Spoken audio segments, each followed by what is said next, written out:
Bagi yang mau cari aman, lu kumpul kekayaan seluruh dunia. Tapi kalau kau mati masuk neraka, kau pikir kekayaan bisa bayar nyawamu. 26 sama-sama. 1, 2, 3. Apa gunanya seorang memperoleh seluruh dunia tetapi kehilangan nyawanya? Dan apakah yang dapat diberikannya sebagai ganti nyawanya? Anda pikir Anda mau cari aman supaya ekonomimu aman, posisimu aman, lahiriamu aman. Kau pikir kau aman, kau tidak aman. Tapi bagi Anda yang siap lawan arus, Anda aman. Karena Allah di pihak Anda dan saya. Kita lebih daripada pemenang. Beri tepuk tangan yang meriah bagi Yesus. Saya selesai. Tuhan memberkati. Mari kita berdiri bersama-sama.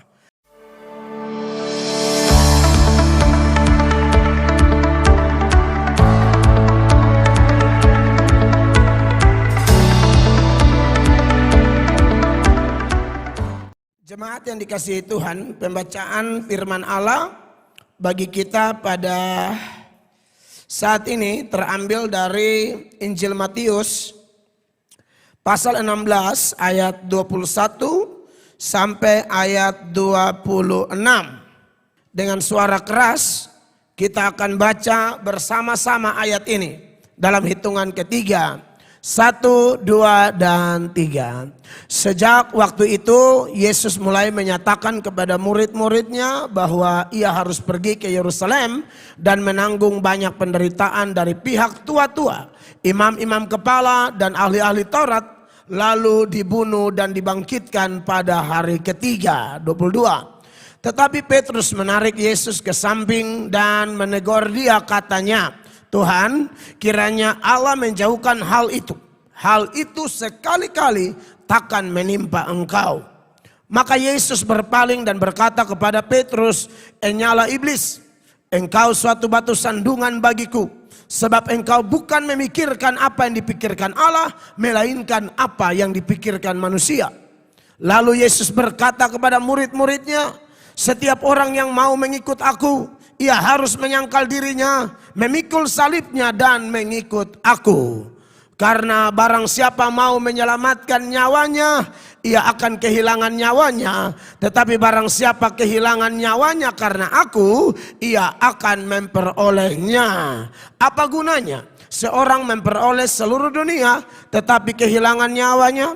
Dan apakah yang dapat diberikannya sebagai ganti nyawanya? Mari kita beri tepuk tangan untuk firman Tuhan yang hidup, yang berkuasa dan sanggup memperbaiki kita semua.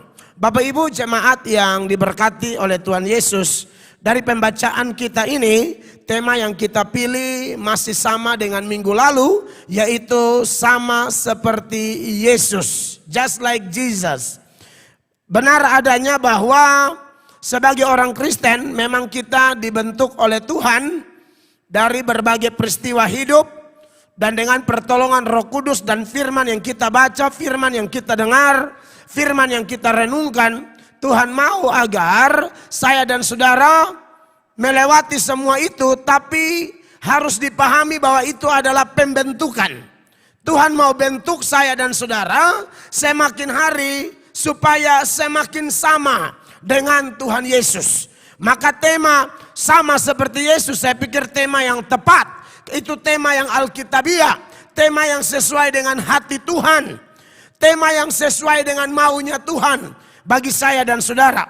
Mau suami, mau istri, orang muda, apalagi setiap kita yang mengaku sudah bertobat mau melayani, mutlak kita harus sama seperti Tuhan Yesus. Ya, kita masih ingat apa yang Rasul Paulus katakan dalam Roma pasal 8 ayat 29, ayat itu berkata, sebab semua orang yang dipilihnya dari semula, mereka juga ditentukannya dari semula untuk menjadi serupa dengan gambaran anaknya.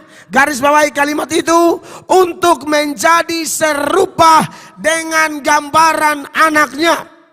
Ada karakternya, ada sifatnya, ada hatinya, ada kehendaknya masuk di dalam diri orang Kristen atau orang percaya sejati. Saya kalau menyebut orang Kristen, tentu yang saya maksudkan adalah percaya sejati, Kristen sejati. Bukan Kristen asal-asal Kristen, saudara-saudara. Bukan Kristen hanya beragama, Kristen di KTP, Kristen di kartu keluarga, atau Kristen keturunan. Tapi Kristen betul-betul seturut kehendak Tuhan. Anda belum bicara banyak, tapi perilakumu, cara kerjamu, cara bergaulmu sudah memperlihatkan kepada dunia bahwa Anda dan saya adalah Kristen. Ya, apalagi kalau kita bicara. Mereka melihat keseimbangan apa yang kita katakan dan apa yang kita lakukan. Itu kesaksian kita jauh lebih kuat, jauh lebih dahsyat, dan jauh lebih berdampak bagi sekeliling kita. Nah, menarik Bapak Ibu jemaat bahwa seputaran nats kita ya. Matius pasal 16 ayat 21 sampai seterusnya tadi kita baca bersama-sama. Sebenarnya hanya ada dua bagian besar yang saya seberangkan kepada jemaat minggu lalu dan minggu ini. Kalau saya mau mainkan poinnya lebih banyak bisa. Tapi saya memilih menyoroti dua bagian besar saja. Bagian besar yang pertama adalah bahwa kalau kita bertanya dalam hal apakah kita sama seperti Yesus menurut teks kita dan tema kita. Yang pertama, sama seperti Yesus karena atau Yesus sendiri saudara-saudara. Kita tahu minggu lalu dalam mengajar ajaran firman, Yesus berani menabrak, berbenturan, kontradiksi dengan pandangan-pandangan pada waktu itu yang sudah dibengkokkan dan berujung menjadi pandangan umum.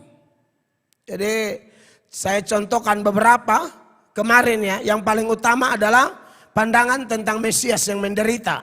Itu sudah dibengkokkan. Dengar Mesias menderita mereka tidak mau.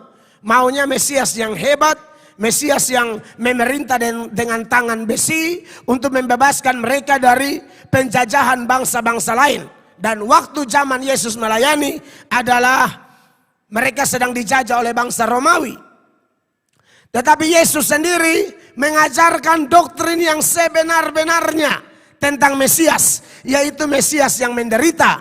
Makanya di ayat yang kita baca itu Yesus mulai menjelaskan bagaimana dia akan menderita, mati dan dibangkitkan. Lalu saya kembangkan lagi.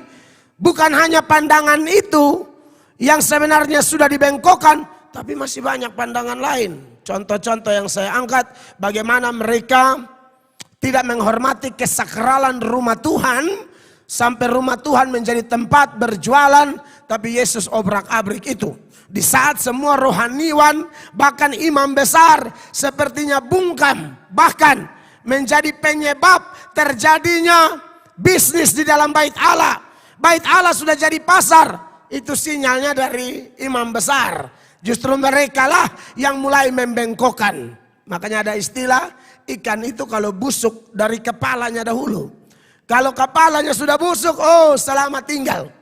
Dalam ilmu kepemimpinan, orang yang dipimpin itu cenderung menjadi sama seperti yang memimpin dia. Kalau yang memimpin dia itu sombong, nanti semua yang dipimpin model sombong. Tapi kalau yang pimpin mereka tuh rendah hati, nanti yang ikut dia rendah hati semua. Kalau yang pimpin dia itu berani menyatakan kebenaran, yang dipimpin pun berani menyatakan kebenaran. Kecenderungannya seperti itu. Apalagi pemimpin-pemimpin rohani. Makanya jangan heran saudara-saudara bahwa zaman itu pemimpinnya busuk, semua busuk. Tapi Yesus akhirnya tabrak itu semua. Ya. Dan ada sejumlah contoh lain. Ya. Itu yang menyebabkan kita semua hari-hari ini, Bapak Ibu jemaat, orang-orang Kristen, orang-orang muda. Mungkin Anda bukan pendeta seperti saya. Anda ASN, Anda polisi, Anda TNI, Anda guru, Anda orang kesehatan, Anda pengusaha, Anda mahasiswa. Kita ada di sana bukan asal-asal ada. Tuhan tempatkan Anda dan saya di setiap daerah yang Tuhan patok ada tujuan. Supaya melalui kita orang tahu kebenaran. Melalui kita yang mana berkaitan dengan poin pertama. Melalui kita yang lebih jaga perasaan Tuhan daripada perasaan manusia. Karena kalau lebih menyenangkan hati manusia, Alkitab berkata kamu bukan hamba Kristus. Masih ingat apa yang Paulus bilang dalam Galatia 1 ayat 10? Firman Allah berkata demikian. Jadi bagaimana sekarang? Adakah ku cari kesukaan manusia atau kesukaan Allah? Adakah ku coba berkenan kepada manusia? Sekiranya aku masih mau mencoba berkenan kepada manusia, maka aku bukanlah hamba Kristus. Iya. Kalau aku masih mencoba berkenan kepada manusia, aku bukan hamba Kristus. Ya memang konsekuensi punya prinsip seperti ini ya. Kita akan dibenci, kita akan ditolak, kita akan dianggap orang aneh. Karena beda sendiri saudara-saudara. Orang semua lagi ikut arus kesesatan, arus kebejatan, arus kebengkokan. Yang menjadi tren dalam konteks kekinian. Kita kok beda sendiri. Itu kita akan dianggap orang aneh. Tapi pusing amat. Itulah konsekuensi kalau mau sama seperti Yesus. Hanya ada dua pilihan. Sama seperti Yesus atau berlawanan dengan Yesus. Tuhan Yesus tidak mau orang dua kaki. Pilih. Mau sama-sama dengan saya atau berseberangan dengan saya. Kalau sama-sama dengan Tuhan ya kita tabrak saja pandangan-pandangan umum dengan harapan bahwa mereka yang sudah dibengkokkan oleh pandangan-pandangan tersebut karena kasih karunia Allah mereka bisa direbut kembali. Kalau tidak orang akan bengkok terus saudara-saudara. Ya itu sudah pasti. Maka kita harus memberi warna yang jelas. Tidak ada diperbolehkan Kristen warna tidak jelas, Kristen abu-abu, tidak boleh. Sabantar bertobat, sabantar gila, sabantar hidup benar, sabantar kumat, tidak jelas. Dua kaki orang model begitu, ambigu, ada kebingungan besar dalam kehidupannya. Makanya dalam Matius 12 itu ayat 30, Tuhan Yesus mengingatkan pengikut-pengikutnya, dia bilang begini. Siapa tidak bersama aku, ia melawan aku. Dan siapa tidak mengumpulkan bersama aku, ia mencerai-beraikan. Iya, di bagian lain dia bilang kalau Anda bersahabat dengan dunia, Anda musuh Allah. Saya dan saudara bersahabat dengan dunia, kita musuh Allah. Kita mau omong dengan saya Kristen kah, saya cinta Yesus kah, hafal lagu rohani, bahkan hafal ayat sekalipun. Tapi kalau hidup kita duniawi, engkau musuh Allah. Yakobus 4 ayat 4, perhatikan ayat itu. Hai kamu orang-orang yang tidak setia, tidakkah kamu tahu bahwa persahabatan dengan dunia adalah permusuhan dengan Allah? Betul. Jadi barang siapa hendak menjadi sahabat dunia ini, ia menjadikan dirinya musuh Allah. Kata tidak setia di situ dari kata Yunaninya berarti pelacur perempuan. Itu seperti istri Hosea itu, Gomer. Nabi sudah ambil dia tanpa pelacuran, kembali melacur lagi. Padahal sudah ada suami sah sampai ada anak. Tapi karena tabiatnya pelacur, balik lagi, main lompor lagi. Seperti Alkitab bilang, babi kembali kepada kubangan. Karena apa? Sengaja mempermainkan anugerah. Maka di bagian lain Petrus setelah bertobat dipakai Tuhan bicara tegas sekali bagi mereka yang suka mempermainkan anugerah. Di dalam 2 Petrus 2 mulai ayat 20 firman Allah bilang begini saudara-saudara. Sebab jika mereka oleh pengenalan mereka akan Tuhan dan Juru Selamat kita Yesus Kristus telah melepaskan diri dari kecemaran-kecemaran dunia, tetapi terlibat lagi di dalamnya, maka akhirnya keadaan mereka lebih buruk daripada yang semula. Katanya sudah bertobat, tapi kok kumat lagi? Dan Yesus bilang keadaan mereka akan lebih buruk dari keadaan semula. Di bagian lain Matius bilang setannya sudah keluar, dia tunggu waktu yang baik, dia kembali, orangnya akan lebih jahat dari semula. Sama kayak Petrus bilang. Lalu 21 bilang apa? Karena itu bagi mereka adalah lebih baik jika mereka tidak pernah mengenal jalan kebenaran daripada mengenalnya. Tetapi kemudian berbalik dari perintah kudus yang disampaikan kepada mereka. Iya. Jadi kalau mau sama-sama betul. Ya jangan sampai bengkok-bengkok. Lalu 22-nya parah sekali. Bagi mereka cocok apa yang dikatakan peribahasa yang benar ini. Anjing kembali lagi ke muntahnya. Dan babi yang mandi kembali lagi ke kubangannya. Orang model begitu, Tuhan yang ngomong, oh ini kita hanya baca saja. Orang begitu kayak anjing. Kayak babi, kata Tuhan loh. Ini ayat Tuhan yang ngomong atau beta? Beta hanya baca kasih saja. Terus saya bilang, bab Tuhan bilang ketong babi. Oh tidak, salah. Tuhan bilang saya babi. Kalau Anda suka main lompor lagi, jangan bilang Bapak tua bilang. Tuhan Yesus yang bilang. Anda yang sebentar bertobat, kumat lagi, harus bilang ini ayat. Tuhan Yesus bilang, beta ke babi. Nah, begitu. Jangan bilang saya cuma baca kasih. Mana berani saya bilang manusia ke babi, tidak. Tapi karena ada ayat, nah pas nih. Kan besok tunggu lama nih. Besok lama sana omong ini, tuh ini ada dasar ayat. Iya tuh, ada dasar. Jadi mau serang beta, oh tidak bisa. Surga yang bilang. Amin. Prinsip anak Tuhan apa? Menyukai apa yang Tuhan sukai, membenci apa yang Tuhan benci. Ungkapan ini adalah ungkapan kebencian Tuhan kepada mereka yang mempermainkan anugerah.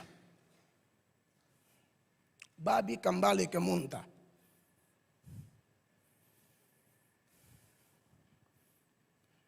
Tidak, kalau baca ini ayat, lihat di kaca tuh malu. Kayaknya soalnya mirip babi, bukan muka. Bukan muka, bukan. Bukan muka. Ada hal tertentu, karakter babi itu ada dalam diri orang. Kalau Tuhan Yesus bilang, kamu dombaku, jangan diartikan saudara tuh kaki 4 ada ekor, ada di kandang maka rumput. Bukan, domba itu artinya tidak bisa jalan sendiri, butuh dituntun. Begitu pula kalau dia bilang babi, itu juga ada hal tertentu yang dia persoalkan di situ. Bukan pulang saudara sama bisa ngomong langsung, ma itu tanya ada apa? Tidak. Tidak ada begitu. Kenapa luar? Babi itu mahal sekarang. 1 kilo 100.000. Tidak pulang langsung bahasa babi. Harga babi naik, bukan itu. Ada karakter tertentu. Nah, ini saya antar saudara karena kita akan masuk poin kedua nih. Untuk mempermantap sama seperti Yesus itu kayak gimana sih? Sama seperti Yesus yang kedua menurut Matius pasal 16 ayat 21 sampai 26 adalah Yesus mau ya saat dia mengajar firman itu dia mau supaya orang Kristen itu dalam seluruh kehidupannya mengikuti firman. Bukan sebaliknya. Kalau ikut firman artinya bahwa firman omong apa ikut. Kalau melawan firman, firman omong A, saudara bikin B. Firman bilang berhenti mabok, saudara mabok. Firman bilang, hei istri, hormat suami. Anda tidak hormat suami. Firman bilang, hei orang muda, ingatlah Tuhan pada masa mudamu. Kuduslah kamu karena aku kudus. Anda pacaran bikin aneh-aneh. Itu tidak ikut firman. Yang Tuhan mau itu ikut saja. Seperti saya katakan tadi, kutipan tadi jelas ya. Di 1 Petrus 1 ayat 16, 15, 16 itu tuntutan supaya kita hidup kudus ya. Firman Allah bilang begini. Tetapi hendaklah kamu menjadi kudus di dalam seluruh hidupmu. Betul. Sama seperti Dia yang kudus yang telah memanggil kamu. Sama seperti Dia yang kudus. Nah, cara Dia menguduskan kita bagaimana? Dia sampaikan firman. Anda ikut firman, kuduslah Anda. Anda tidak ikut firman, Anda sedang tidak kudus. Kalau Anda ikut firman, Anda kudus. Makanya Yohanes 17 ayat 17 firman Allah bilang begini, saya baca buat saudara. Kuduskanlah mereka dalam apa? Kebenaran. Firman-Mu adalah kebenaran. Jadi Anda tinggal tahu kapan Anda kudus, Anda tidak kudus, sejauh mana Anda ikut firman. Kalau Anda ikut firman, hidupmu lagi kudus tuh.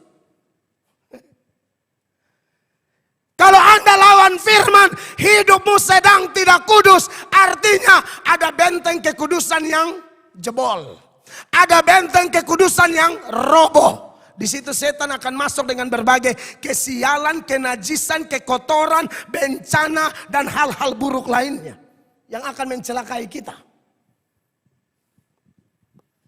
Bapak Ibu jemaat, dengar ini. Makanya kalau saudara ada ikut firman, kamu hidup lagi kudus itu. Firman Allah bilang jangan fitnah orang. Saudara kalau jaga supaya jangan fitnah orang. Sudah ada penggoda, pencobaan, kawan-kawan lama, kawan-kawan arisan, kawan-kawan reunian, kawan alumni. Sudah datang, subahas, enak nih gosip nih kan. Semakin digosok semakin sip. Semakin digosok semakin sip. Anda panas, ini mulut semua ngomong. Tapi Anda karena ingat firman. Hati-hati dengan kata-kata sia-sia. Ya, Anda ingat firman. Hidup dan mati dikuasai lidah. Siapa suka menggemakannya akan memakan buahnya. Yuk kancing ini mulut. Wah ini barat ini kalau beta masuk tambah picah. Beta ini sangat talenta. Ngerti ya? Talenta omong orang. Talenta begini sebenarnya kalau dikuduskan. Anda sangat paham tentang hal-hal teologi ya sebenarnya. Karena bagus berkomentar toh. Anda bisa ganti posisi Calvin dan Hendrickson. Jadi khotbah bisa pakai Calvin pun komentar lah. Saudara, menurut komentar ibu ini, ini jadi enak. Di bukunya yang belum terbit-terbit, dia tulis sendiri di tembok. Ini saya foto, saya tampilkan.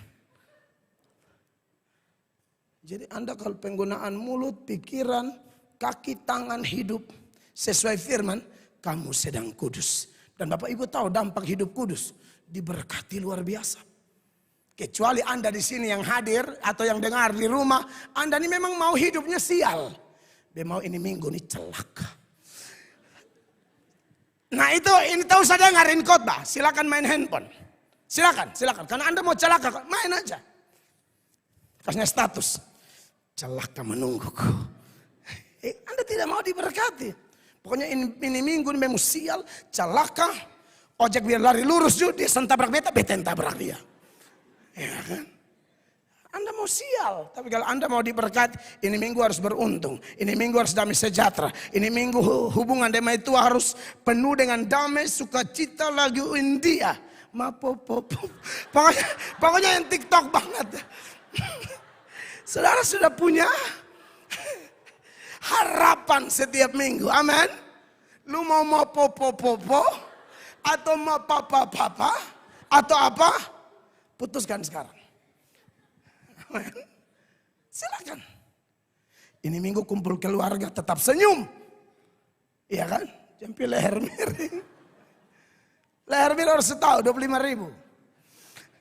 Saya lari dari itu. Sebegitu makan le gunung sama ke bunga. Kalau 25 tuna lauk jantan. 25 lagi tangkuban perahu lagi. Ya Allah. Ampun deh. Nah saudara, poin kita hari ini adalah Tuhan mau seluruh kehidupanmu, pikiranmu, perkataanmu, sikap hatimu, dan aksi-aksimu. Semua seturut firman-Nya. Amin.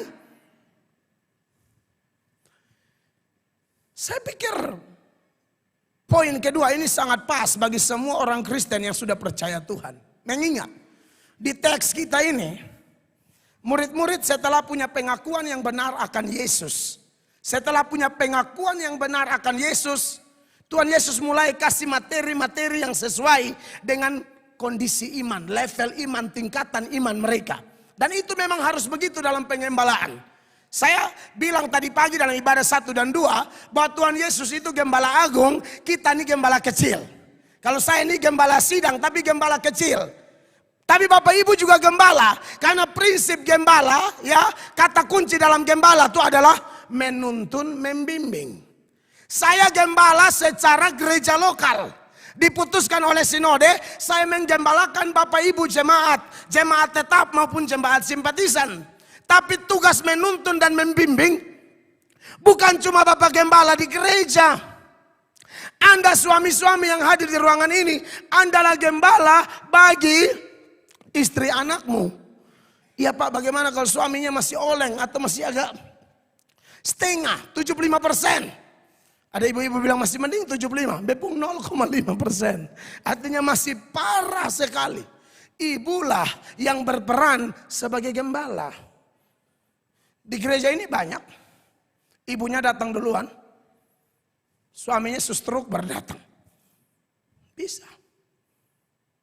Ada lagi, mama bapak gelap. Siapa gembalanya? Kau anak. Saya yang gembalakan papa mama saya. Saya bertobat sendirian di rumah. Dan saya tahu Tuhan tidak salah.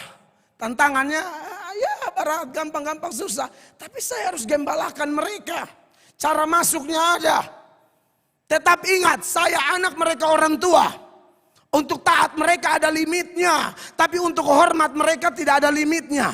Itu harus dibedakan ya. Antara mentaati dan menghormati. Karena orang tua bisa saja suruh kita yang salah-salah kan. Suruh kita pukul orang. Nah itu ada limit, tidak boleh taat. Tapi bagaimana kita tidak mentaati mereka? Tidak mentaati mereka dengan penuh hormat. Entah peluk dia, omong pelan-pelan. Bapak kita tidak bisa lagi. Kayak dulu bapak saya suruh angkat parang potong orang. Karena dia ada masalah. Dia tidak ada bertobat di sini ya. Angkat parang. Wah ini cara masuk karena mana? Dia lagi spanning, lagi masalah sama orang. Saya omong pelan-pelan dan dia, bapak ya beta tidak bisa bapak. Beta sudah bertobat nih bapak tolonglah. Bapak beta ada buka persekutuan doa, ada pimpin persekutuan doa. Persekutuan doa saya namanya Bukit Zaitun. Orang lagi banyak, bapak bilang cabut. Ini orang ada banyak, orang mulai bertumbuh. Sebab Anda tahu, saya dan anggotanya 12. Salah satu anggota saya Pak Angki. Naik. Pengurus 12 orang, kok itu kayak 12 rasul. Buka di rumahnya Pak Gubernur pun tempat tinggal, Opuran. Pak Lurah, mantan Lurah Opura, Panomen Seminu Berumah. Itu persekutuan Melatok yang buka. Pergumulan panjang, undang PD Gemit yang lain. Karena kami di bawah naungan Gemit. Doa hamba-hamba Tuhan bergumul. Kata doa semua. Petunjuk Tuhan. 3 hamba Tuhan yang harus jadi ketua Melatok. Diuji lagi tetap sama. Petunjuk Tuhan Melatok. Maka saya jadi gembala. Jadi kebiasaan bergumul ke Senin itu bukan baru-baru, memang gaya dan rolu tuh. Dan memang harus begitu karena itu yang firman ajarkan. Nyembah. Ibadah hari Kamis, Rabu, Selasa itu penyembahan persiapan gila-gilaan. Lalu beta omong sama tim, Pak Angki dan semua. Beta bilang koton target kalau tidak salah ya. Ajak 1 hari di STM, SMA 3, SMA 1, semua kota SMA semua ada. 1 hari ajak 10 orang. 5 son datang, 5 datang persekutuan penuh. Tak usah 5 deh, dari sekitar 12 orang ajak 10, 2 aja dapat luar biasa. Yang kota dapat salah satu Ibu Lita, nah ini sekarang WL di gereja. Itu kita hantam semua, kita injili. Beta injili dari kelas B, kelas SMA 3. Dari yang tukang bikin kacau, bawa parang, pergi sekolah, mau potong guru. Sekarang injili keliling orang dari kelas ke kelas. Guru semua bingung, ini benar atau tidak. Jangan sampai Yesus semua kembali, kok info supaya. Ini si gila sudah sembuh. Saudara tahu pelipat gandaan gila-gilaan. Di saat pelipat gandaan lagi gila-gilaan. Saya belum sekolah teologi ya. Masih SMA kelas 3. Tapi khotbah, aduh hanya Tuhan yang tahu. Penuaian gila-gilaan. Di atas jas, di bawah celana SMA. Karena hanya itu ya ada.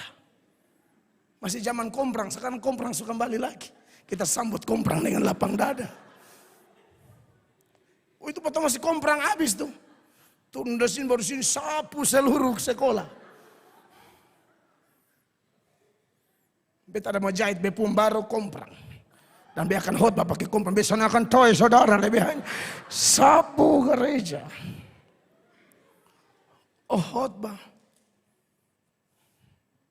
Kadang celana SMA, kadang-kadang celana coklat. Di atas merah hati. Ya ada yang ngomong dari mana? Celana ence-ence. Karena beli di RB. Yakin itu kiriman dari Taipei. Karena baby tahu ence siapa pun kancing ada 200 gue. Ya baby mungkin kata hidup masih kudus. Tanya kancing sama.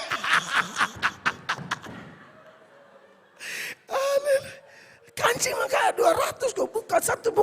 Lu hidup hanya urus ini. Setahari baby saya obat 3-4 kali.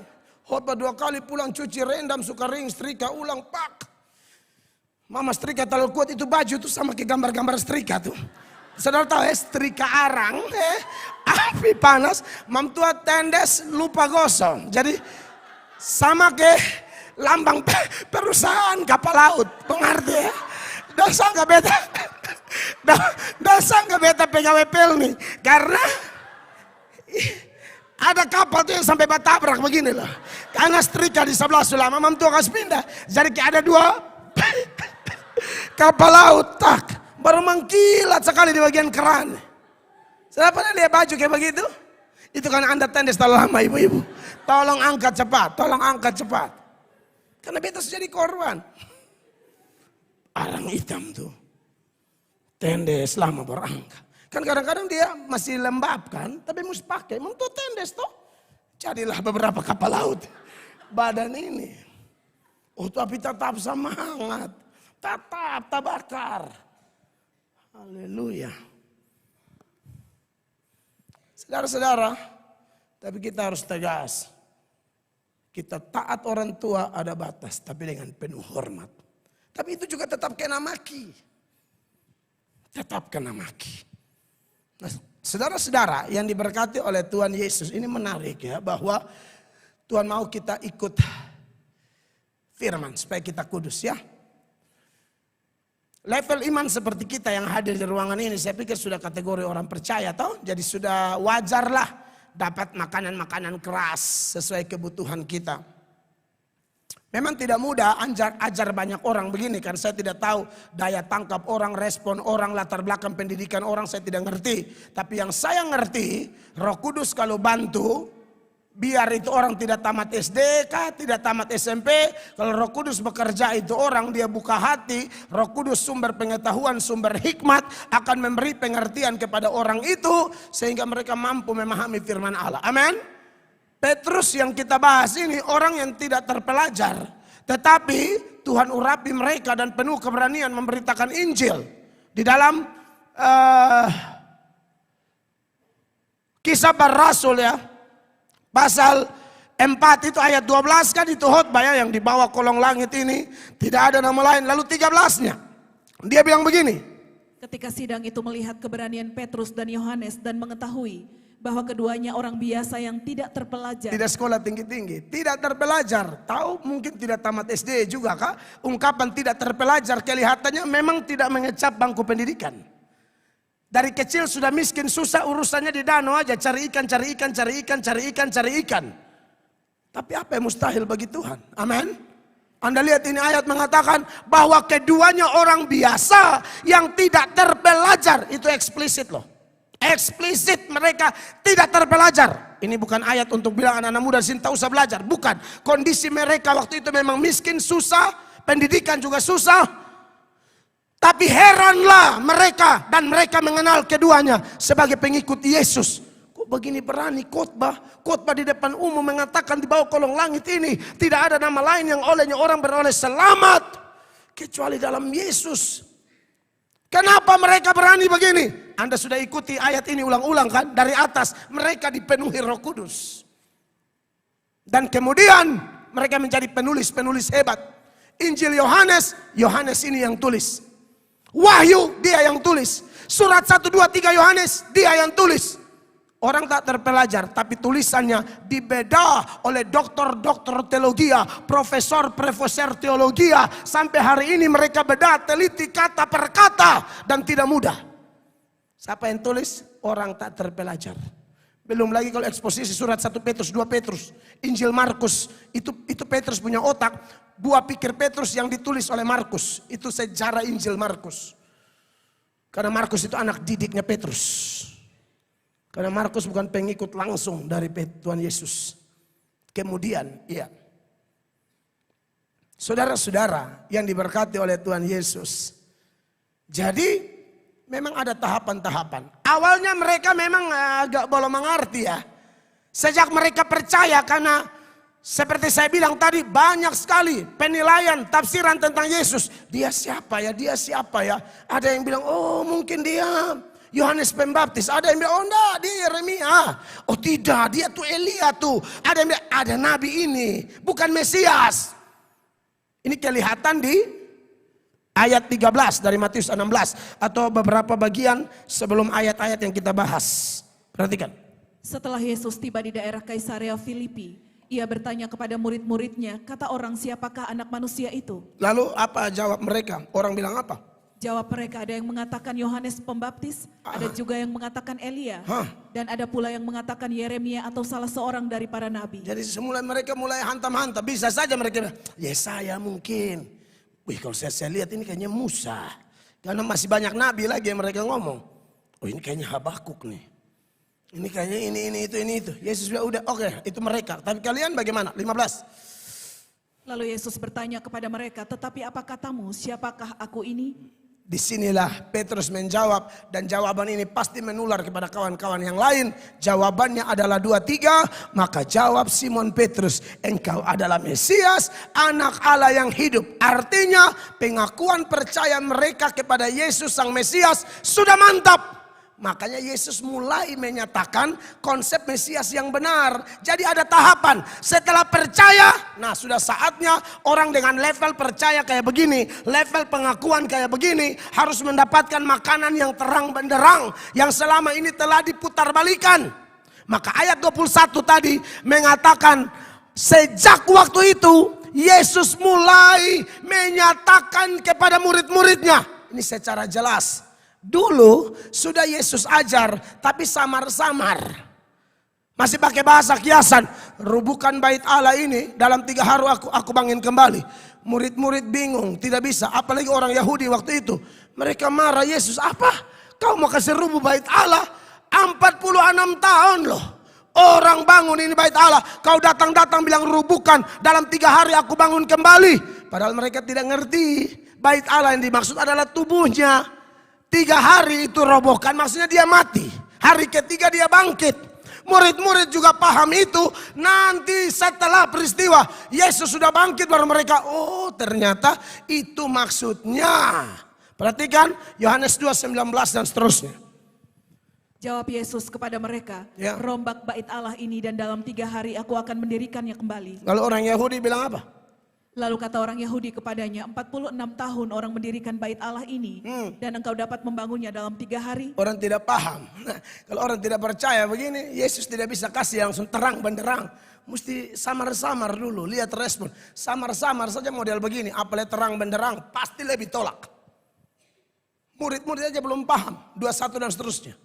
Tetapi yang dimaksudkannya dengan bait Allah ialah tubuhnya sendiri. 22.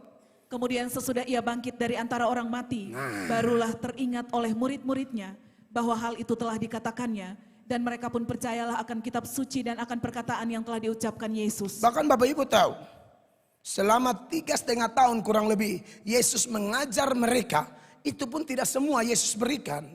Tidak semua yang ada di pikiran Yesus, hati Bapa yang ada di hati Yesus juga. Tidak semua Yesus ajar. Karena Yesus lihat, aduh ini level imannya belum cocok untuk materi-materi tertentu. Maka disembunyikan dulu, nanti Roh Kudus datang, baru Roh Kudus lanjut.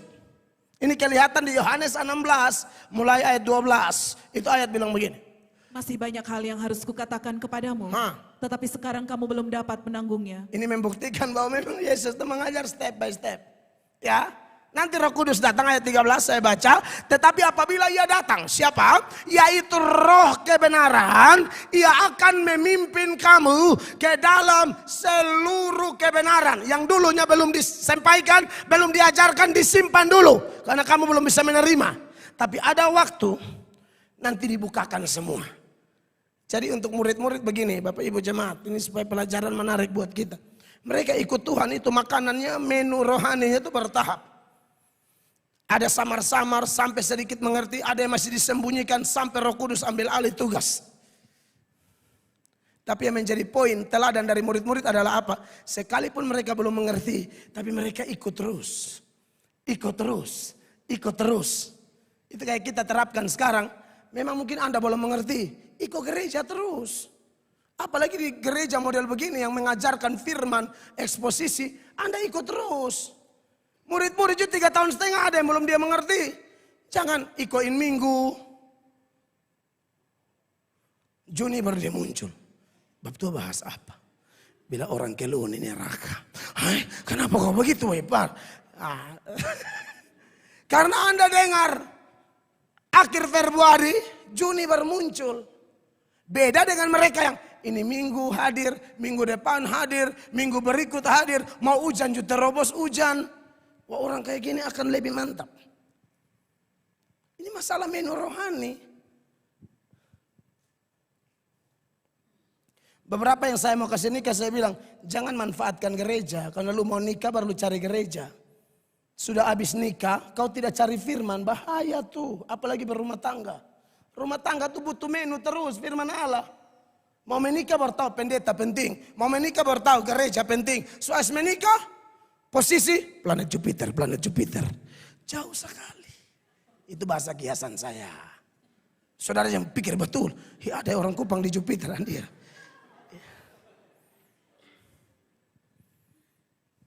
Kalau butuh gereja baru semangat. Beta sih senap apa, hanya sekali-sekali beta mesti kasih ingat. Sejauh ini sana ada. Ada 1-2 yang lalu-lalu. Datang semua nikah berbikin muka miring. Karena kalau besan urusan jadi, lu cari ke gereja lain. Kalau mau bantu, saya syukur, anggap Roh Kudus bantu lu. Kalau besan mau lu apa?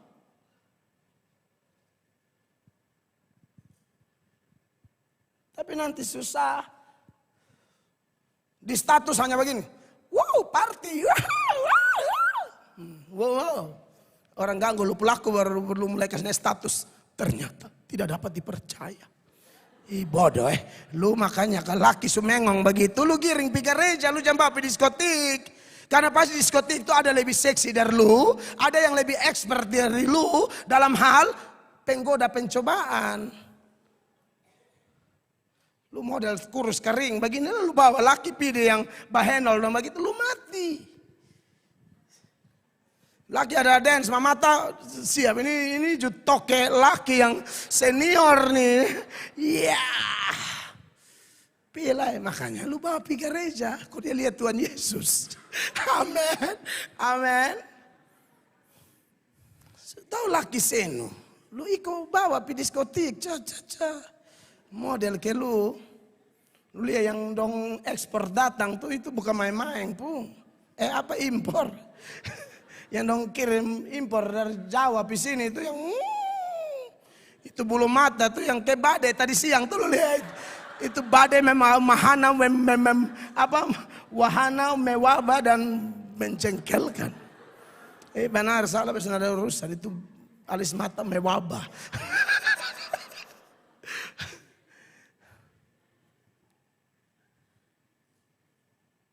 Bawa laki ditampa begitu. Ya lihat laki bini kasihan. Anak nih. Mas sudah doh. Beta tahu dia hanya manfaatkan gereja. Bejo mau tolong supaya nikah cepat kok hidup kudus toh. Beda harus melayani. Menikah itu untuk tujuan Tuhan. Bukan nikah untuk tujuan gila-gila.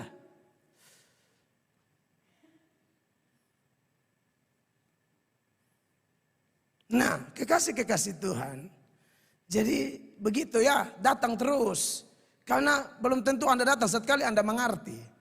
Dari 1 jam berkhotbah mungkin Anda tangkap mungkin 25%. Nah bagaimana? Tidak ada satu orang yang datang 1 kali, saya cukup 1 kali ini modal ke surga. Tidak bisa. Datang terus 1 kali ini sudah apa semua dari Kejadian sampai Wahyu tertanam kuat di ubun-ubun saya. Bisa. Di sini banyak yang dosen, guru, mereka datang terus. Tukang baca orang pintar S1, S2 banyak di gereja ini. Tapi mereka rasa haus. Saya tahu ada beberapa dokter di gereja ini datang terus. Yang khotbah S1 tapi S3 bilang saya butuh.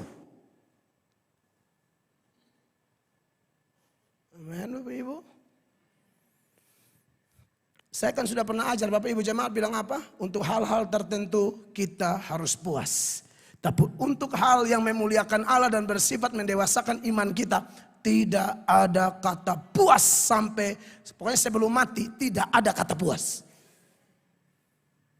Untuk hal-hal tertentu buat istriku aku puas. Buat suamiku aku puas. Buat mobilku aku puas. Buat motorku aku puas. Buat rumahku aku puas. Buat baju dan celanaku aku puas. Tapi untuk imanku tidak puas. Terus naik, terus tambah, terus tambah, terus tambah. Bahkan di saat belum ada masalah, isi kuat-kuat. Supaya pas ada masalah, Anda stabil. Diberkatilah Bapak Ibu yang tidak ada masalah, Anda cari Tuhan. Karena Anda bilang, saya mesti isi antisipasi. Karena kau pasti ada masalah, saya pasti ada masalah. Isi terus, isi. Bukan air sungai di batang leher baru cari. Kalaupun air naik di batang leher Anda cari, tetap Tuhan terima Anda. Tapi tolong, jangan begitu terus.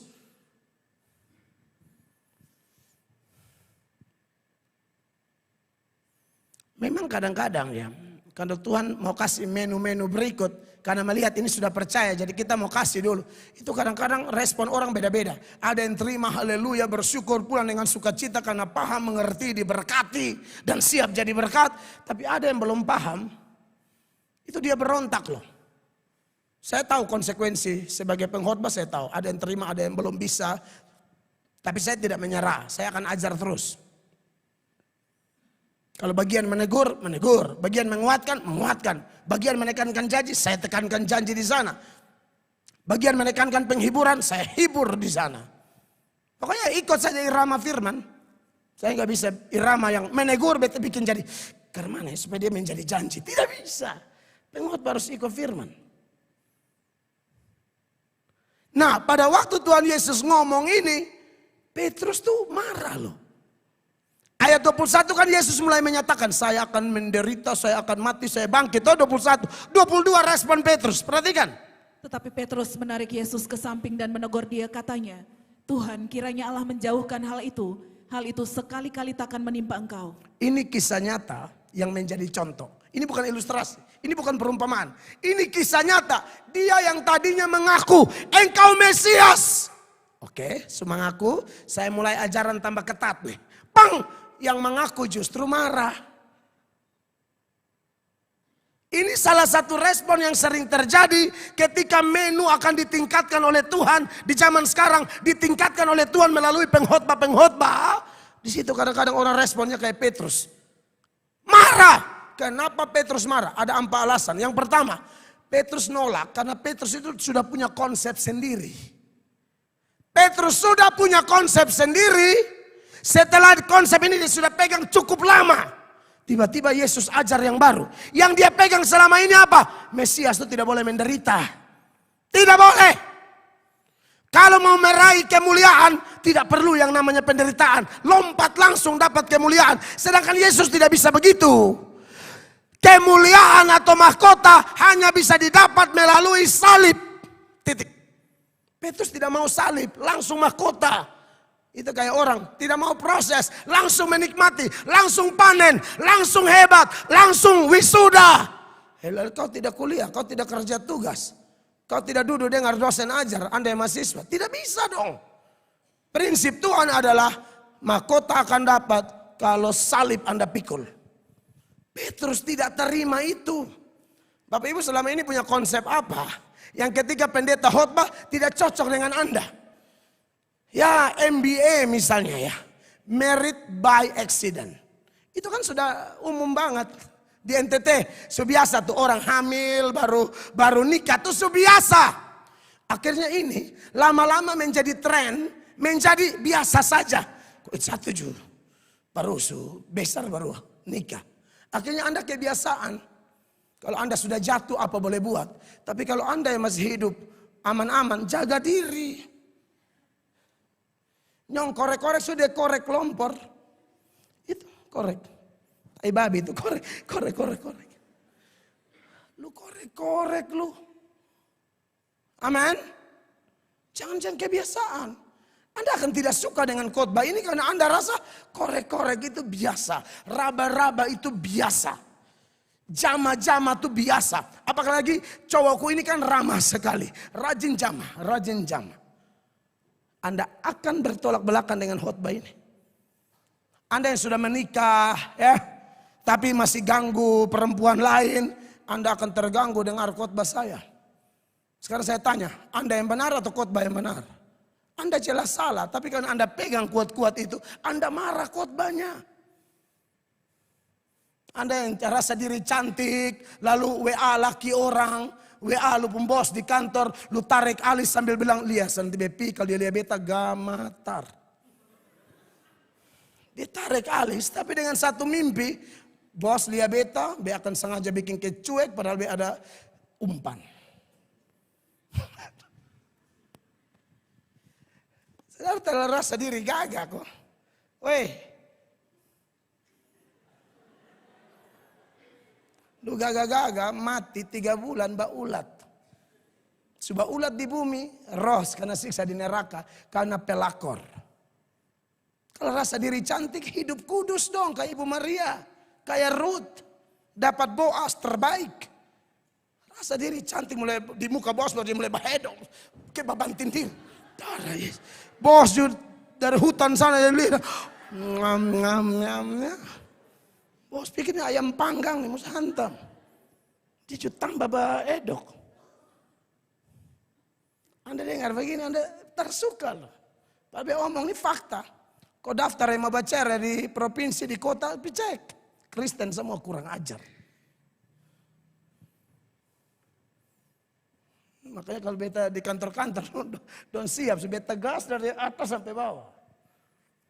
Pulang tetap tanda tangan. Yang penting hantam dulu, mana aku tahu. Lusan undang beta, Amerika ya undang. Repot amat sama Kupang. Kupang San mau, New York tunggu. Kupang San mau, Denver tunggu.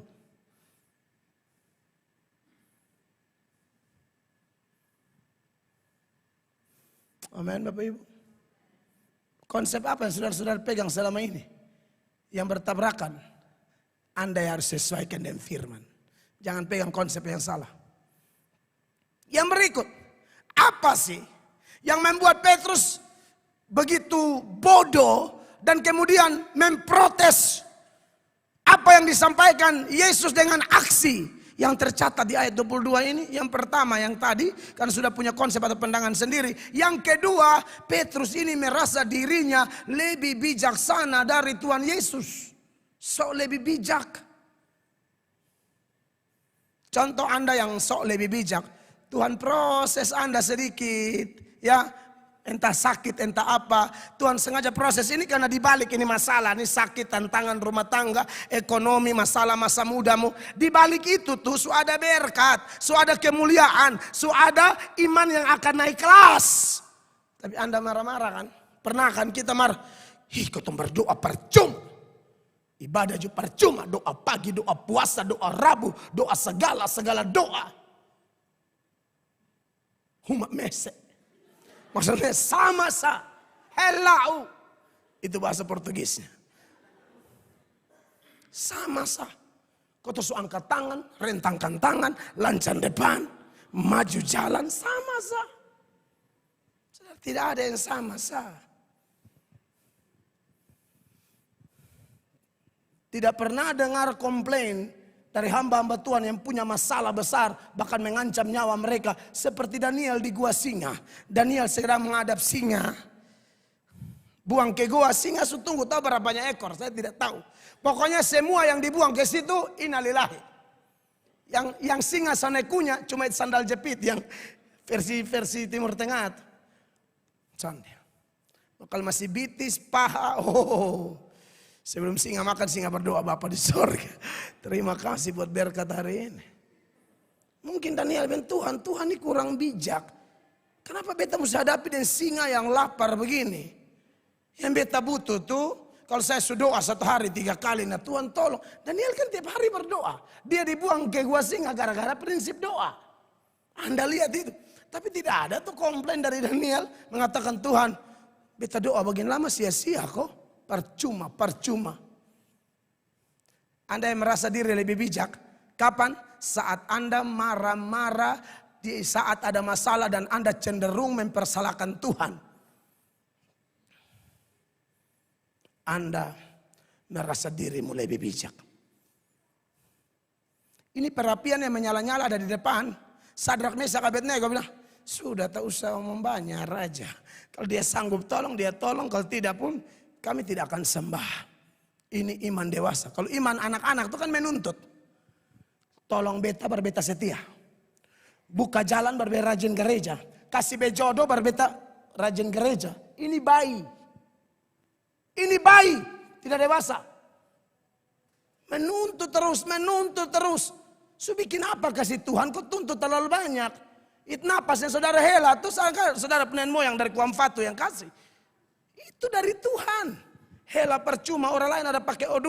Napas satu di rumah sakit. Saudara hela gratis mangomel. BTN Tuhan dia kasih putus. Di cabang BTN. Serius. So hela napas sonde bayar le. Mangomel lagi. Aduh, untung Tuhan tuh panjang sabar. Kalau BTN Tuhan, yakin di Kupang setiap hari 2.500 orang mati. Bekas mati. 2.000 sampai tambah le 4.000. Biar kau buka tank di mana-mana. Amin.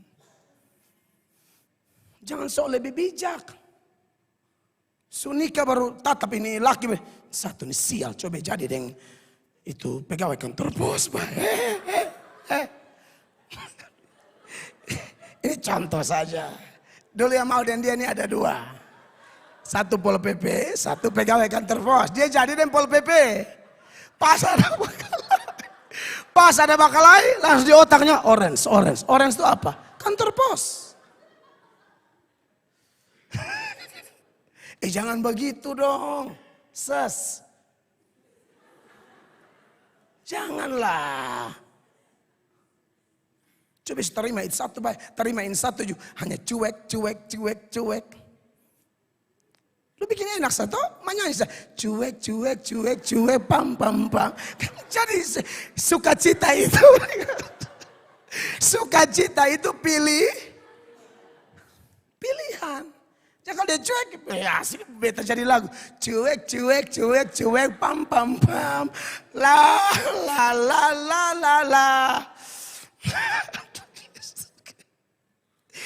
Aduh. Amin. Jangan so marah-marah Tuhan Allah baru sakit sedikit. Tapi kita yang khotbah ini hidup enak terus. Yang prinsip dalam hidup meminta Tuhan kekuatan Tuhan. Tuhan tidak pernah salah. Jangan ini mulu nih berani marah Tuhan. Tolong beta Tuhan, tolong beta. Makanya ketika Ayub kena timpa masalah beruntun itu. Alkitab berkata dalam Ayub 1 ayat 22. Ayat itu dengan tegas berkata. Dalam kesemuanya itu Ayub tidak berbuat dosa. Dan tidak menuduh Allah berbuat yang kurang patut. Anak 10 orang mati, harta semua rata. Ayub dan Tuhan tidak salah. Sekalipun saya benar, saya menghadap dia. Saya tidak berani bilang saya ini benar, saya tidak berani. Baru berkorban sedikit, baru gereja 2 bulan sudah menuntut kiri kanan. Jangan. Yang ketiga. Yang pertama supaya yang konsep sendiri ternyata salah. Sudah pegang pandangan sendiri ternyata salah. Yang kedua sok lebih bijak dari Tuhan Yesus. Dan yang ketiga. Tidak ada keseimbangan antara semangat dan pengertian. Semangatnya besar, pengertiannya para-para. Semangat tarik Yesus, tegur Yesus. Tanpa pengertian yang benar. Saya mengerti firman dulu. Kalau orang mengerti firman, pengertiannya bagus. Dia punya semangat terkendali. Semangatnya untuk pelayanan. Bukan semangat buang-buang energi protes-protes Allah. Protes-protes pendeta. Padahal lu yang tidak mau bertobat.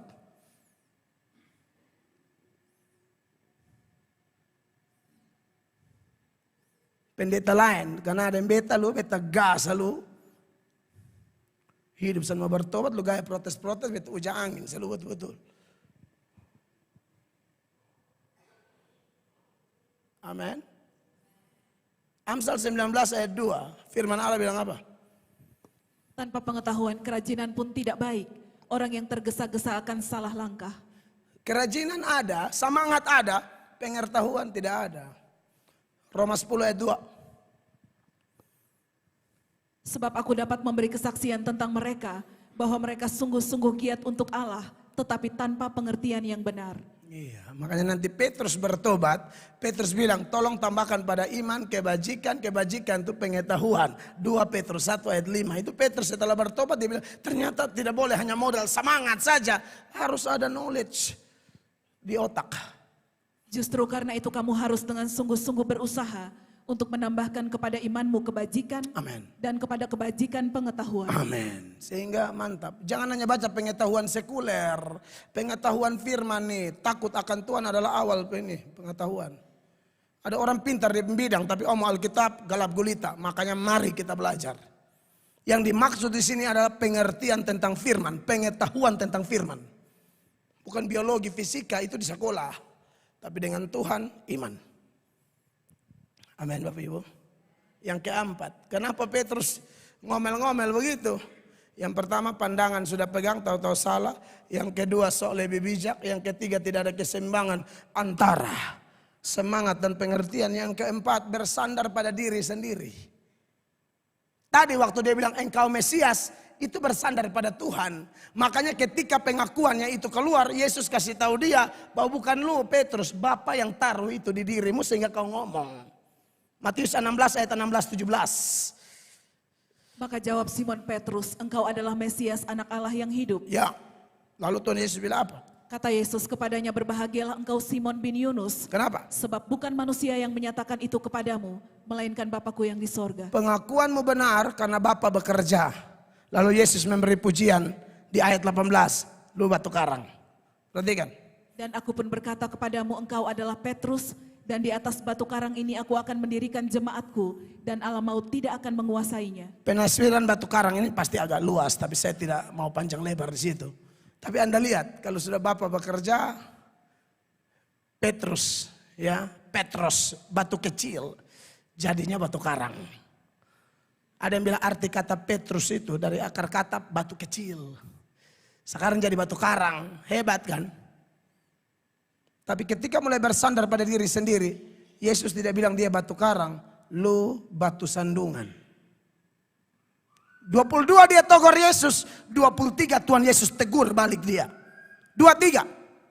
Maka Yesus berpaling dan berkata kepada Petrus, enyahlah iblis, engkau suatu batu sandungan bagiku. Ya. Sebab engkau bukan memikirkan apa yang dipikirkan Allah, melainkan apa yang dipikirkan manusia. Tadi batu karang, sekarang apa? Batu sandungan. Batu karang kalau kau bersandar pada Bapa. Batu sandungan karena engkau mulai bersandar pada pengertianmu sendiri. Alkitab berkata terkutuklah orang yang mengandalkan kekuatannya sendiri. Sedangkan orang yang mengandalkan Tuhan diberkatilah dia. Seturut Yeremia pasal 17 ayat 7. Oleh karena itu Bapak Ibu jemaat. Kalau 4 hal yang dalam diri Petrus ini ada pada kita sehingga kita menolak firman dari Tuhan Yesus. Percayalah setan sedang bekerja dalam diri kita tuh. Sebagaimana Tuhan Yesus bilang sama Petrus, bukan dengan sebutan Petrus lagi. Nyala iblis. Makanya kalau beta khotbah bilang, hei setan apa? Itu bukan beta omong sembarang. Memang orang sudah hidupnya kayak setan. Yesus aja ngomong, Pak Mel ini omong terlalu kasar. Sebelum kau protes saya, protes Tuhan Yesus dulu. Tidak mungkin orang baik-baik saya bilang, setan. Tidak mungkin itu. Orang begini cinta Tuhan kita bilang setan bagaimana? Kita membangkit saudaraku. Tapi yang mulai kurang-kurang ajar. Memang lu setan. Amin. Itu bukan omong asal bunyi. Kau pikiran sudah tidak sama dengan firman. Pasti setan sedang tipu kau. Bayangkan ini rasul loh. Rasul Tuhan Yesus bilang kau iblis. Tapi tentu beda. Ini hanya teguran saja. Bukan Petrus kerasukan iblis. Beda sama Yudas. Kalau Yudas itu memang kerasukan iblis. Seperti di dalam Yohanes 13 ayat 27. Selesai terima perjamuan, Yudas kerasukan kan. Dan sesudah Yudas menerima roti itu, ia kerasukan iblis. Maka Yesus berkata kepadanya, apa yang hendak kau perbuat, perbuatlah dengan segera. Nah kalau ini kerasukan dan memang karena memang dia itu iblis. Di Yohanes 6 kan 70-71 Tuhan Yesus bilang, saya perlu membedakan. Mengkontraskan antara Petrus dan Yudas ya. Tinggal kita posisikan diri. Kita di posisi Yudas atau setan. Setan atau Petrus. Perhatikan Yohanes 6, 70-71. Jawab Yesus kepada mereka, bukankah aku sendiri yang telah memilih kamu yang 12 ini? Namun seorang di antaramu adalah iblis. Siapa dia? Yang dimaksudkannya ialah Yudas anak Simon Iskariot. Ya. Sebab dialah yang akan menyerahkan Yesus, dia seorang di antara ke-12 murid itu. Perlu dimengerti Bapak Ibu, ketika Tuhan Yesus menegur Petrus dengan kata iblis, bukan Petrus kerasukan. Ada cara berpikir Petrus itu agak mirip-mirip setan. Bukan setan masuk loh ya. Ya makanya bersyukur Tuhan bilang, setan. Itu hanya kasih tahu, waspada sudah. Setan bisa lebih bekerja, lebih mengerikan ini, waspada. Tapi kalau Yudas memang sudah anak setan. Makanya setan masuk enak-enak saja, membisikkan dia enak-enak saja. Bahkan bayangkan orang perjamuan kudus itu dipenuhi roh. Ini perjamuan kudus setan masuk loh. Dan kerasukan setannya Yudas itu beda sama kebanyakan orang gila yang setan masuk lari telanjang. Yudas tidak, setan masuk tetap pelayanan. Itu sadis. Ada setan tapi pelayanan tetap jalan. Padahal setan besar. Itu yang paling berbahaya. Kalau manifestasi kerja setan yang sudah ketahuan itu gampang ditebak. Antisipasinya juga gampang. Tolaknya juga gampang. Tapi kalau yang setan masuk tetap mau melayani, itu susah loh. Makanya dari semua kawan-kawan Yudas, tidak ada satupun yang tahu bahwa Yudas itu dipakai setan. Yang tahu cuma Yesus. Petrus tidak tahu, Yakobus tidak tahu, Thomas tidak tahu, Simon anak Alfeus tidak tahu. Semua tidak tahu. Menyamarnya hebat banget. Ya, saya berdoa jangan ada itu di pelayanan kita. Karena kalau ada pun Yesus bilang sebaiknya dia jangan dilahirkan oleh ibunya. Celakalah dia. Karena pasti Bapak Gembalanya tidak tahu. Bapak Gembala tidak level Thomas. Thomas saya tidak tahu, nah saya lah bagaimana. Oleh karena itu Bapak Ibu jemaat, poin kita Tuhan mau seluruh kehidupan kita sesuai firman. Itu sama seperti Yesus. Jangan sama seperti pikiran setan. Di ayat 21 ini penekanan bahwa betul-betul Yesus mau kita sama dengan dia. Ayat 21 baca sekali lagi, Yesus bilang apa? Sejak waktu itu Yesus mulai menyatakan kepada murid-muridnya bahwa ia harus pergi ke Yerusalem dan menanggung banyak penderitaan dari pihak tua-tua, imam-imam kepala dan ahli-ahli Taurat, lalu dibunuh dan dibangkitkan pada hari ketiga. Ayat 21 ini, siapa yang menderita pikul salib dan mati? Yesus. Tapi karena tema kita dan poin kita, Tuhan mau kita sama seperti dia. 21 dia bicara tentang penderitaannya. Selesai tegur Petrus, dia omong 24-25, dia mau semua pengikutnya sama seperti dia. 21 dia menderita, 24-25 kita harus menderita demi kebenaran. 24. Lalu Yesus berkata kepada murid-muridnya, Amin. setiap orang yang mau mengikut aku, ia harus menyangkal dirinya. Harus. Memikul salibnya dan mengikut aku. Menyangkal diri itu sama seperti Paulus mengatakan adapun hidupku ini bukannya aku lagi. Dia melawan kedagingan-kedagingan. Dia melawan godaan-godaan, otak-otak, pikiran yang mau menjauh dari Tuhan. Dia lawan, dia berkata tidak. Ada peperangan dalam diri, ada konflik dalam diri. Dan anak Tuhan pasti menang. Roh memang penurut, daging lemah. Oleh karena itu berserah terus sama roh, nanti kau penurut. Amin. Lalu dia bilang apa? Pikul salib, masih 24 tunggu ya. Setiap orang yang mau mengikut aku harus menyangkal dirinya. Pikul salib. Tahu pikul salib? Menderita karena taat Tuhan. Menderita karena cinta Tuhan. Anda minum mabok lalu jatuh di got atau tabrak, itu bukan salib. Lu memang harus kena tabrak. Jam tidur lu pun jam mabok. Ada pendeta tuh jemaat semua cari dia, ternyata ada di got. Pendeta. Karena pulang pimpin ibadah jemaat jalan dulu Bapak. Angkat sekali dulu Bapak bilang, kok besok ini penggoda pencoba. Kok satkan? Sini cepat. Bab tua angka. Ini kejadian di Rote. Tahun 60-an, jadi saya juga belum lahir ya. Ini saksi mata dan cerita. Ini kisah nyata betul. Saksi mata ini hamba Tuhan, mereka tidak mungkin tipu-tipu. Angka. Sudah sekali saya, bab tujuh ada enak nih. Kok angka dia begini?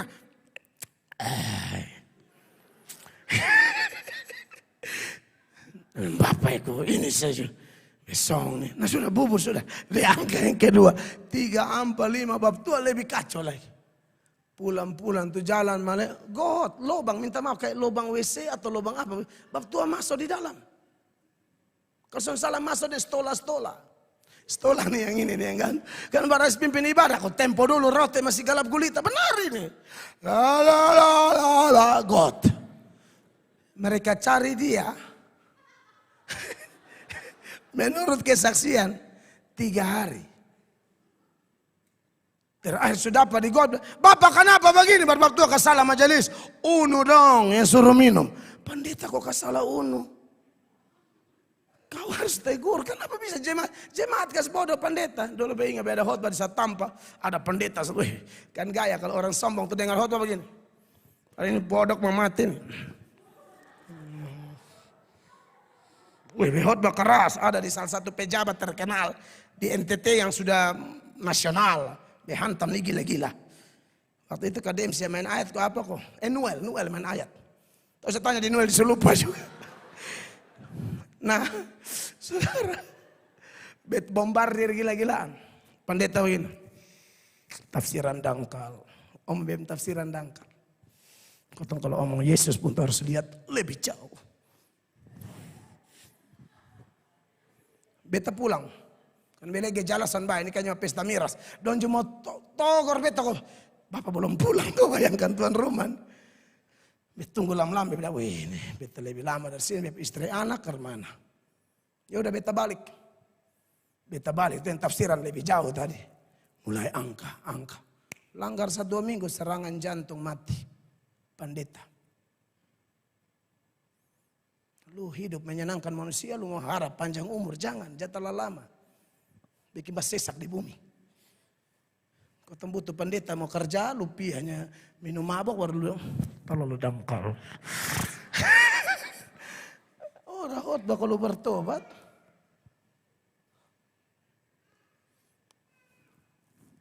Kekasih Allah. Saudara mau ikut Yesus pun gaya atau mau cari aman? Kalau mau cari aman, dengar ayat 25.